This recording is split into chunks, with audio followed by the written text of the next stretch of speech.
नमस्कार, spread piece channel में आपका स्वागत है। आज हम आपको सुनाएंगे मुंशी प्रेमचंद की एक खूबसूरत कहानी, सौभाग्य के कोड़े। लड़के क्या अमीर के हों क्या गरीब के, विनोदशील हुआ ही करते हैं। उनकी चंचलता बहुधा उनकी दशा और स्थिति की परवाह नहीं करती। नथुआ के माँ बाप दोनों मर चुके थे। अनाथों की भांति वह राय भोलानाथ के द्वार पर पड़ा रहता था। राय साहब दयाशील पुरुष थे। कभी कभी एक आधा पैसा दे देते। खाने को भी घर में इतना झूठा बचता था कि ऐसे ऐसे कई अनाथ अफर सकते थे। पहनने को भी उनके लड़कों के उतारे मिल जाते थे, इसलिए नथुआ अनाथ होने पर भी दुखी नहीं था। राय साहब ने उसे एक ईसाई के पंजे से छुड़ाया था। इन्हें इसकी परवाह न हुई कि मिशन में उसकी शिक्षा होगी, आराम से रहेगा। उन्हें यह मंजूर था कि वह हिंदू रहे। अपने घर के झूठे भोजन को वह मिशन के भोजन से कहीं पवित्र समझते थे। उनके कमरों की सफाई मिशन की पाठशाला की पढ़ाई से कहीं बढ़कर थी। हिंदू रहे, चाहे जिस दशा में रहे। ईसाई हुआ तो फिर सदा के लिए हाथ से निकल गया। नथुआ को बस राय साहब के बंगले में झाड़ू लगा देने के सिवाय और कोई काम न था। भोजन करके खेलता फिरता था। कर्मानुसार ही उसकी वर्ण व्यवस्था भी हो गई। घर के अन्य नौकर चाकर उसे भंगी कहते थे और नथुआ को इसमें कोई ऐतराज न होता था। नाम की स्थिति पर क्या असर पड़ सकता है, इसकी उस गरीब को कुछ खबर न थी। भंगी बनने में कुछ हानि भी न थी। उसे झाड़ू देते समय कभी पैसे पड़े मिल जाते, कभी और कोई चीज। इससे वह सिगरेट लिया करता था। नौकरों के साथ उठने बैठने से उसे बचपन ही में तंबाकू, सिगरेट और पान का चस्का पड़ गया। राय साहब के घर में यूं तो बालकों और बालिकाओं की कमी न थी। दर्जनों भांजे भतीजे पड़े रहते थे, पर उनकी निज की संतान केवल एक पुत्री थी, जिसका नाम रत्ना था। रत्ना को पढ़ाने को 2 मास्टर थे। एक मेम साहब अंग्रेजी पढ़ाने आया करती थीं। राय साहब की यह हार्दिक अभिलाषा थी कि रत्ना सर्वगुण आगरी हो और जिस घर में जाए उसकी लक्ष्मी बने। वह उसे अन्य बालकों के साथ न रहने देते। उसके लिए अपने बंगले में 2 कमरे अलग कर दिए थे, एक पढ़ने के लिए, दूसरा सोने के लिए। लोग कहते हैं लाड़ प्यार से बच्चे जिद्दी और शरीर हो जाते हैं। रत्ना इतने लाड़ प्यार पर भी बड़ी सुशील बालिका थी। किसी नौकर को रे न पुकारती, किसी भिखारी तक को न दुत्कारती। नथुआ को वह पैसे मिठाइयां दे दिया करती थी। कभी कभी उससे बातें भी किया करती थी। इससे वह लौंडा उसके मुंह लग गया था। एक दिन नथुआ रत्ना के सोने के कमरे में झाड़ू लगा रहा था। रत्ना दूसरे कमरे में मेम साहब से अंग्रेजी पढ़ रही थी। नथुआ की शामत जो आई तो झाड़ू लगाते लगाते उसके मन में यह इच्छा हुई कि रत्ना के पलंग पर सोऊं। कैसी उजली चादर बिछी हुई है, गद्दा कितना नरम और मोटा है, कैसा सुंदर दुशाला है। रत्ना इस गद्दे पर कितने आराम से सोती है, जैसे चिड़िया के बच्चे घोंसले में। तभी तो रत्ना के हाथ इतने गोरे और कोमल हैं, मालूम होता है देह में रुई भरी हुई है। यहां कौन देखता है? ये सोचकर उसने पैर फर्श से पोंछे और चटपट पलंग पर आकर लेट गया और दुशाला ओढ़ लिया। गर्व और आनंद से उसका हृदय पुलकित हो गया। वह मारे खुशी के 2-3 बार पलंग पर उछल पड़ा। उसे ऐसा मालूम हो रहा था मानो मैं रुई में लेटा हूं। जिधर करवट लेता था देह अंगुल भर नीचे धंस जाती थी। यह स्वर्गीय सुख मुझे कहां नसीब। मुझे भगवान ने राय साहब का बेटा क्यों न बनाया। सुख का अनुभव होते ही उसे अपनी दशा का वास्तविक ज्ञान हुआ और चित्त क्षुब्ध हो गया। एकाएक राय साहब किसी जरूरत से कमरे में आए तो नथुआ को रत्ना के पलंग पर लेटे देखा। मारे क्रोध के जल उठे। बोले, क्यों बेसुअर, तू यह क्या कर रहा है? नथुआ ऐसा घबराया मानो नदी में पैर फिसल पड़े हों। चारपाई से कूदकर अलग खड़ा हो गया और फिर झाड़ू हाथ में ले ली। राय साहब ने फिर पूछा, यह क्या कर रहा था बे? नथुआ, कुछ तो नहीं सरकार। राय साहब, अब तेरी इतनी हिम्मत हो गई है कि रत्ना की चारपाई पर सोए? नमकहराम कहीं का, लाना मेरा हंटर। हंटर मंगवाकर राय साहब ने नथुआ को खूब पीटा। बेचारा हाथ जोड़ता था, पैरों पड़ता था, मगर राय साहब का क्रोध शांत होने का नाम न लेता था। सब नौकर जमा हो गए और नथुआ के जले पर नमक छिड़कने लगे। राय साहब का क्रोध और भी बढ़ा। हंटर हाथ से फेंककर ठोकरों से मारने लगे। रत्ना ने यह रोना सुना तो दौड़ी हुई आई और समाचार सुनकर बोली, दादाजी, बेचारा मर जाएगा, अब इस पर दया कीजिए। राय साहब, मर जाएगा, उठवाकर फेंकवा दूंगा, इस बदमाशी का मजा तो मिल जाएगा। रत्ना, मेरी ही चारपाई थी ना, मैं उसे क्षमा करती हूं। राय साहब, जरा देखो तो अपनी चारपाई की गत, पाजी के बदन की मैल भर गई होगी। भला इसे सूझी क्या? क्यों बे, तुझे सूझी क्या? यह कर राय साहब फिर लपके, मगर नथुआ आकर रत्ना के पीछे दुबक गया। इसके सिवा और कहीं शरण न थी। रत्ना ने रोककर कहा, दादाजी, मेरे कहने से अब इसका अपराध क्षमा कीजिए। राय साहब, क्या कहती हो रत्ना, ऐसे अपराधी कहीं क्षमा किए जाते हैं? खैर, तुम्हारे कहने पर छोड़ देता हूं, नहीं तो आज जान लेकर छोड़ता। सुन बे, नथुआ, अपना भला चाहता है तो फिर यहां ना आना, इसी दम निकल जा। सुअर, नालायक। नथुआ प्राण छोड़कर भागा, पीछे फिरकर न देखा। सड़क पर पहुंचकर वह खड़ा हो गया।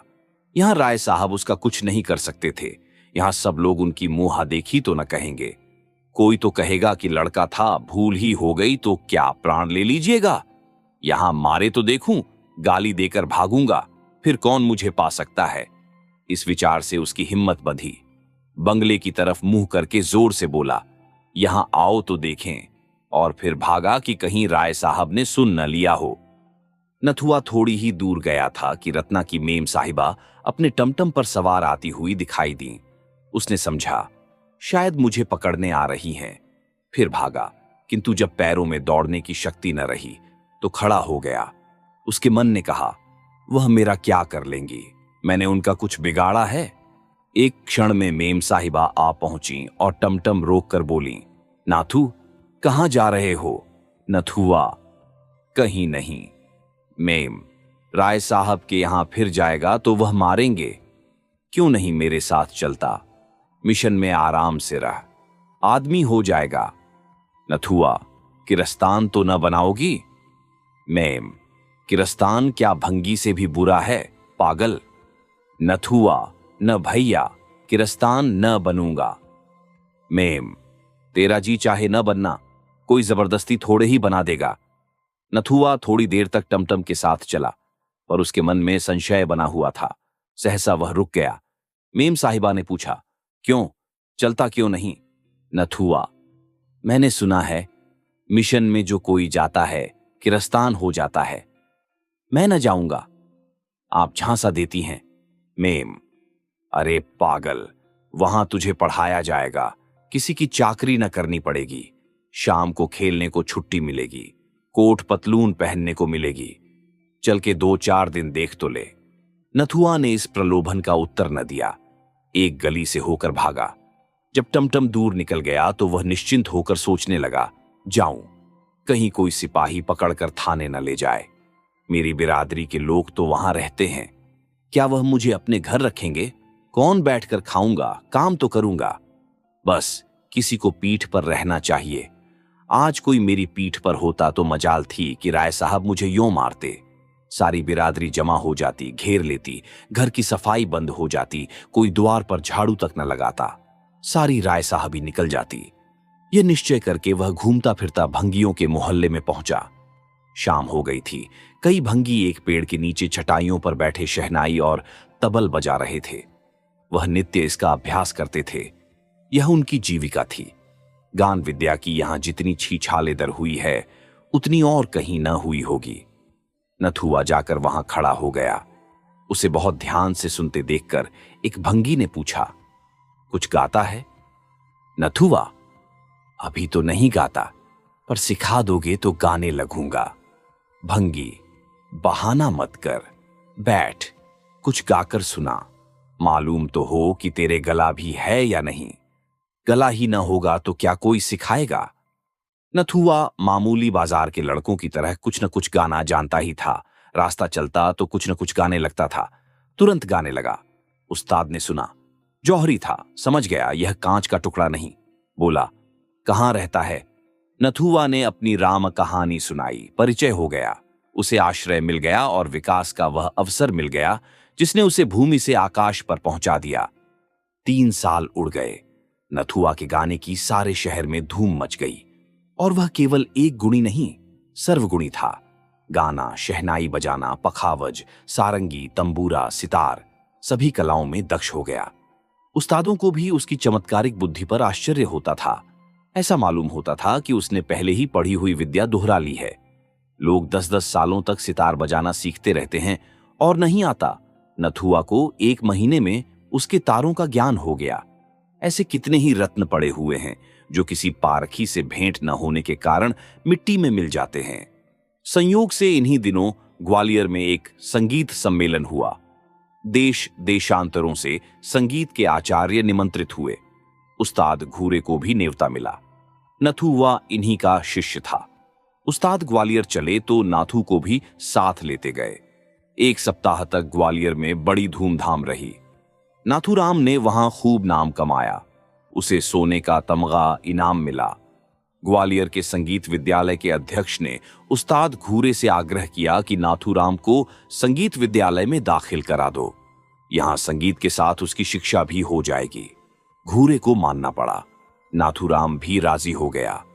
नाथूराम ने 5 वर्षों में विद्यालय की सर्वोच्च उपाधि प्राप्त कर ली। इसके साथ साथ भाषा, गणित और विज्ञान में उसकी बुद्धि ने अपनी प्रखरता का परिचय दिया। अब वह समाज का भूषण था। कोई उससे न पूछता था कौन जाति हो। उसका रहन सहन, तौर तरीका अब गायकों का सा नहीं, शिक्षित समुदाय का सा था। अपने सम्मान की रक्षा के लिए वह ऊंचे वर्ण वालों का सा आचरण रखने लगा। मदिरा मांस त्याग दिया। नियमित रूप से संध्योपासना करने लगा। कोई कुलीन ब्राह्मण भी इतना आचार विचार न करता होगा। नाथूराम तो पहले ही उसका नाम हो चुका था। अब उसका कुछ और सुसंस्कार हुआ। वह ना रा आचार्य मशहूर हो गया। साधारणतः लोग आचार्य ही कहा करते थे। राज दरबार से उसे अच्छा वेतन मिलने लगा। 18 वर्ष की आयु में इतनी ख्याति बिरले ही किसी गुणी को नसीब होती है। लेकिन ख्याति प्रेम वह प्यास है जो कभी नहीं बुझती। वह अगस्त्य अरश्य की भांति सागर को पीकर भी शांत नहीं होती। महाशय आचार्य ने यूरोप को प्रस्थान किया। वह पाश्चात्य संगीत पर भी अधिकृत होना चाहते थे। जर्मनी के सबसे बड़े संगीत विद्यालय में दाखिल हो गए और 5 वर्षों के निरंतर परिश्रम और उद्योग के बाद आचार्य की पदवी लेकर इटली की सैर करते हुए ग्वालियर लौट आए और उसके 1 ही सप्ताह के बाद मदन कंपनी ने उन्हें 3000 रुपये मासिक वेतन पर अपनी शाखाओं का निरीक्षक नियुक्त किया। वह यूरोप जाने के पहले ही हजारों रुपये जमा कर चुके थे। यूरोप में भी ओपराओं और नाट्यशालाओं में उनकी खूब आवभगत हुई थी। कभी कभी एक दिन में इतनी आमदनी हो जाती थी जितनी यहाँ के बड़े से बड़े गवैयों को बरसों में भी नहीं होती। लखनऊ से विशेष प्रेम होने के कारण उन्होंने वहीं निवास करने का निश्चय किया। आचार्य महाशय लखनऊ पहुंचे तो उनका चित्त गदगद हो गया। यहीं उनका बचपन बीता था। यहीं एक दिन वह अनाथ थे। यहीं गलियों में कनकोए लूटते फिरते थे। यहीं बाजारों में पैसे मांगते फिरते थे। आह, यहीं उन पर हंटरों की मार पड़ी थी जिसके निशान अब तक बने थे। अब वह दाग उन्हें सौभाग्य की रेखाओं से भी प्रिय लगते। यथार्थ में यह कोड़े की मार उनके लिए शिव का वरदान थी। राय साहब के प्रति अब उनके दिल में क्रोध या प्रतिकार का लेश मात्र भी न था। उनकी बुराइयां भूल गई थीं, भलाइयां याद रह गई थीं और रत्ना तो उन्हें दया और वात्सल्य की मूर्ति सी याद आती। विपत्ति पुराने घावों को बढ़ाती है, संपत्ति उन्हें भर देती है। गाड़ी से उतरे तो छाती धड़क रही थी। 10 वर्ष का बालक 30 वर्ष का जवान शिक्षित भद्र युवक हो गया था। उसकी मां भी उसे देखकर न कह सकती कि यही मेरा नथुआ है। लेकिन उनकी काया पलट की अपेक्षा नगर की काया पलट और भी विस्मयकारी थी। यह लखनऊ नहीं, कोई दूसरा ही नगर था। स्टेशन से बाहर निकलते ही देखा कि शहर के कितने ही छोटे बड़े आदमी उनका स्वागत करने को खड़े हैं।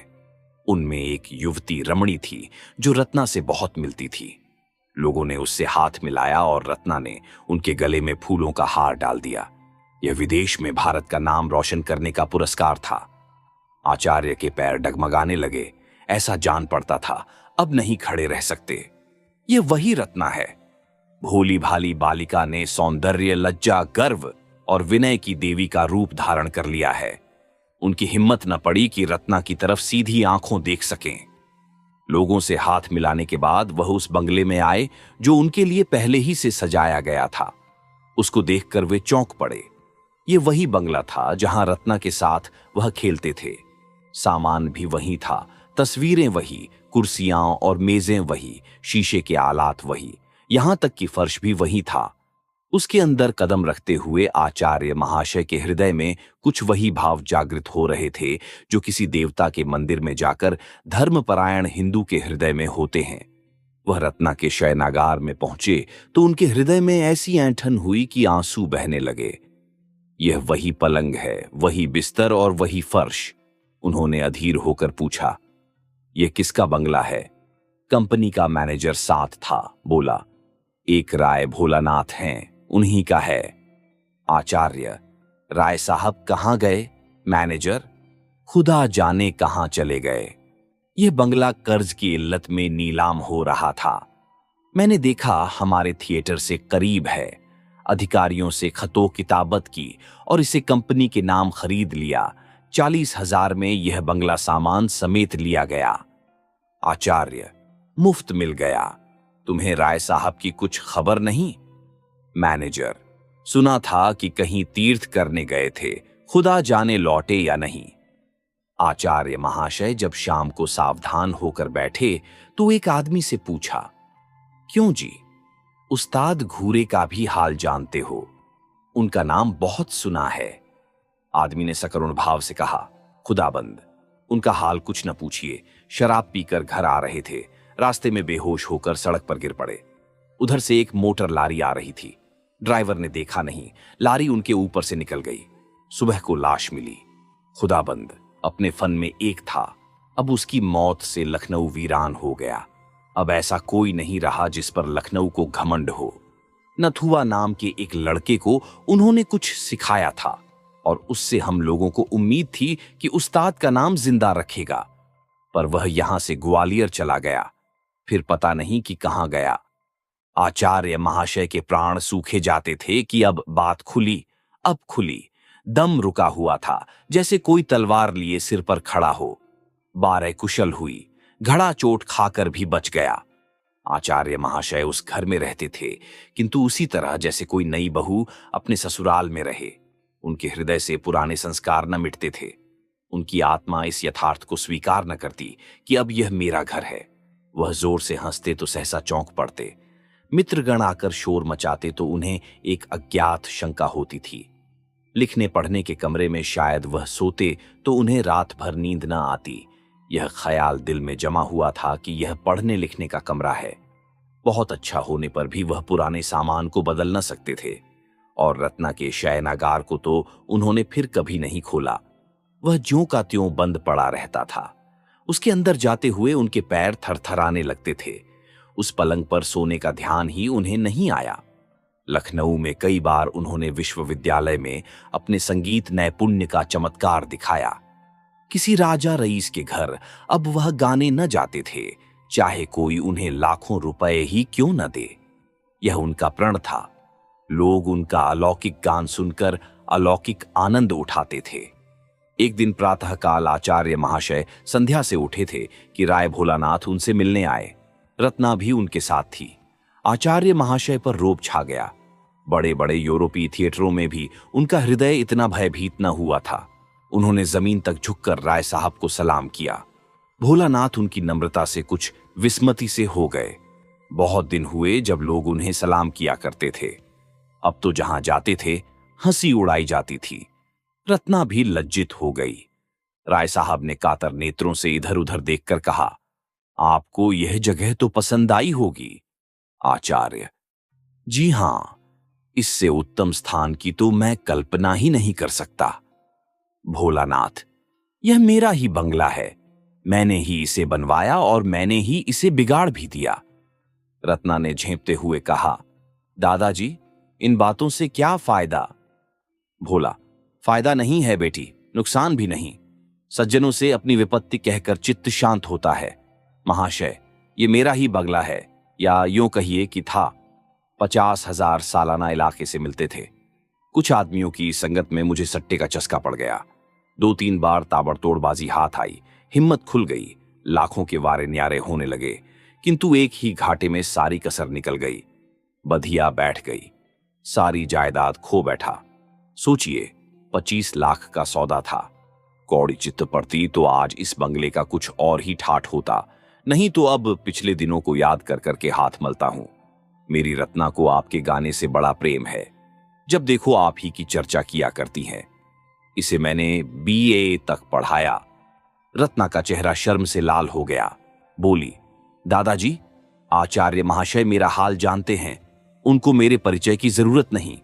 महाशय क्षमा कीजिएगा, पिताजी उस घाटे के कारण कुछ अव्यवस्थित चित्त से हो गए हैं। वह आपसे यह प्रार्थना करने आए हैं कि यदि आपको कोई आपत्ति न हो तो वह कभी कभी इस बंगले को देखने आया करें। इससे उनके आंसू पुछ जाएंगे। उन्हें इस विचार से संतोष होगा कि मेरा कोई मित्र इसका स्वामी है। बस यही कहने के लिए यह आपकी सेवा में आए हैं। आचार्य ने विनयपूर्ण शब्दों में कहा, इसके पूछने की जरूरत नहीं है। घर आपका है, जिस वक्त जी चाहे शौक से आए, बल्कि आपकी इच्छा हो तो आप इसमें रह सकते हैं। मैं अपने लिए कोई दूसरा स्थान ठीक कर लूंगा। राय साहब ने धन्यवाद दिया और चले गए। वह दूसरे तीसरे यहां जरूर आते और घंटों बैठे रहते। रत्ना भी उनके साथ अवश्य आती, फिर कुछ दिन बाद प्रतिदिन आने लगे। एक दिन उन्होंने आचार्य महाशय को एकांत में ले जाकर पूछा, क्षमा कीजिएगा, आप अपने बाल बच्चों को क्यों नहीं बुला लेते? अकेले तो आपको बहुत कष्ट होता होगा। आचार्य, मेरा तो अभी विवाह नहीं हुआ और न करना चाहता हूं। ये कहते ही आचार्य महाशय ने आंखें नीची कर लीं। भोलानाथ, ये क्यों? विवाह से आपको क्यों द्वेष है? आचार्य, कोई विशेष कारण तो नहीं बता सकता, इच्छा ही तो है। भोला, आप ब्राह्मण हैं? आचार्य जी का रंग उड़ गया। सशंक होकर बोले, यूरोप की यात्रा के बाद वर्ण भेद नहीं रहता। जन्म से चाहे जो कुछ हूं, कर्म से तो शूद्र ही हूं। भोलानाथ, आपकी नम्रता को धन्य है। संसार में ऐसे सज्जन लोग भी पड़े हुए हैं। मैं भी कर्मों ही से वर्ण मानता हूं। नम्रता, शील, विनय, आचार, धर्मनिष्ठा, विद्या, प्रेम, ये सब ब्राह्मणों के गुण हैं और मैं आपको ब्राह्मण ही समझता हूं। जिसमें यह गुण नहीं वह ब्राह्मण नहीं, कदापि नहीं। रत्ना को आपसे बड़ा प्रेम है। आज तक कोई पुरुष उसकी आंखों में नहीं झंचा, किंतु आपने उसे वशीभूत कर लिया। इस धृष्टता को क्षमा कीजिएगा। आपके माता पिता? आचार्य, मेरे माता पिता तो आप ही हैं। जन्म किसने दिया यह मैं स्वयं नहीं जानता। मैं बहुत छोटा था, तभी उनका स्वर्गवास हो गया। राय साहब, वह आज जीवित होते तो आपको देखकर उनकी गज भर की छाती होती। ऐसे सपूत बेटे कहां होते हैं। इतने में रत्ना एक कागज लिए हुए आई और राय साहब से बोली, दादाजी, आचार्य महाशय काव्य रचना भी करते हैं। मैं इनकी मेज पर से यह उठा लाई हूं। सरोजिनी नायडू के सिवा ऐसी कविता मैंने और कहीं नहीं देखी। आचार्य ने छिपी हुई निगाहों से एक बार रत्ना को देखा और झेंपते हुए बोले, यूं ही कुछ लिख लिया था। मैं काव्य रचना क्या जानूं। प्रेम से दोनों विह्वल हो रहे थे। रत्ना गुणों पर मोहित थी, आचार्य उसके मोह के वशीभूत थे। अगर रत्ना उनके रास्ते में ना आती तो कदाचित वह उससे परिचित भी न होते। किंतु प्रेम की फैली हुई बाहों का आकर्षण किस पर न होगा। ऐसा हृदय कहां है जिसे प्रेम जीत न सके। आचार्य महाशय बड़ी दुविधा में पड़े हुए थे। उनका दिल कहता था, जिस क्षण रत्ना पर मेरी असलियत खुल जाएगी उसी क्षण वह मुझसे सदैव के लिए मुंह फेर लेगी। वह कितनी ही उदार हो, जाति के बंधन को कितना ही कष्टमयी समझती हो, किंतु उस घृणा से मुक्त नहीं हो सकती जो स्वभावतः मेरे प्रति उत्पन्न होगी। मगर इस बात को जानते हुए भी उनकी हिम्मत न पड़ती थी कि अपना वास्तविक स्वरूप खोल कर दिखा दें। यदि घृणा ही तक होती तो कोई बात न थी, मगर उसे दुख होगा, पीड़ा होगी, उसका हृदय विदीर्ण हो जाएगा। उस दशा में न जाने क्या कर बैठे। उसे इस अज्ञात दशा में रखते हुए प्रणय पाश को दृढ़ करना उन्हें परले सिरे की नीचता प्रतीत होती थी। यह कपट है, दगा है, धूर्तता है, जो प्रेमाचरण में सर्वथा निषिद्ध है। इस संकट में पड़े हुए वह कुछ निश्चय न कर सकते थे कि क्या करना चाहिए। उधर राय साहब की आमदोरफ्त दिनों दिन बढ़ती जाती थी। उनके मन की बात एक एक शब्द से झलकती थी। रत्ना का आना जाना बंद होता जाता था, जो उनके आशय को और भी प्रकट करता था। इस प्रकार 3-4 महीने व्यतीत हो गए। आचार्य महाशय सोचते, यह वही राय साहब हैं जिन्होंने केवल रत्ना की चारपाई पर जरा देर लेट रहने के लिए मुझे मारकर घर से निकाल दिया था।